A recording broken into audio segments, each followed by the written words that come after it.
തീർച്ചയായും വിധിയെ സ്വാഗതം ചെയ്യുന്നു. IPC 302 341 പ്രകാരമാണ് പ്രതിയെ കുറ്റക്കാരെന്ന് കണ്ടെത്തിയത്. 302 പ്രകാരം പ്രതിക്ക് ജീവപര്യന്തം കഠിന തടവും 5 ലക്ഷം രൂപ പിഴയും കോടതി വിധിച്ചിട്ടുണ്ട്.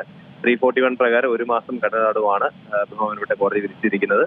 അതിൽ ഈ 5 ലക്ഷം രൂപ പ്രതി അടയ്ക്കാത്ത പക്ഷം പ്രതിയുടെ സ്വത്തുകളിൽ നിന്നും ഈടാക്കാമെന്നും ബഹുമാനപ്പെട്ട കോടതി പറഞ്ഞിട്ടുണ്ട്. അതിൽ ഈ പറഞ്ഞ പോലെ തന്നെ കേസ് അന്വേഷണം ഏറ്റവും മികച്ച രീതിയിൽ തന്നെയാണ് അന്വേഷണ ഉദ്യോഗസ്ഥനായ സന്തോഷ് നടത്തിയിരിക്കുന്നത്. അതെ, CCTV ദൃശ്യങ്ങളൊക്കെയാണ് ഇതിൽ നിർണായകമായത് എന്നുള്ളതാണ് മനസ്സിലാക്കുന്നത്. എത്രത്തോളം ഒരു പ്രതീക്ഷ ഉണ്ടായിരുന്നു ഇത്രത്തോളം ഒരു ശിക്ഷാവിധിയിലേക്ക് പോകുമെന്നുള്ള കാര്യത്തിൽ?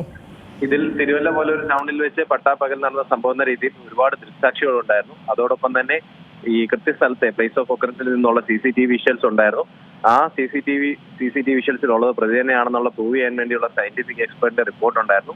അതോടൊപ്പം തന്നെ പ്രതി പെട്രോൾ മേടിക്കാൻ പോയ പെട്രോൾ പമ്പിലെ CCTV വിഷ്വൽസ്, പ്രതിയെ കൊണ്ടുപോയ സാക്ഷികൾ, അത്തരത്തിൽ നിരവധി സയന്റിഫിക് എക്സ്പെർട്ടിന്റെ ഉൾപ്പെടെയുള്ള റിപ്പോർട്ടുകൾ ഈ കേസിലുണ്ടായിരുന്നു. ഏറ്റവും പുതിയ വാർത്തകളും വിശേഷങ്ങളും വിരൽത്തുമ്പിലറിയാൻ സീ മലയാളം ന്യൂസ് എല്ലാ ഡിജിറ്റൽ പ്ലാറ്റ്ഫോമുകളിലും ലഭ്യം.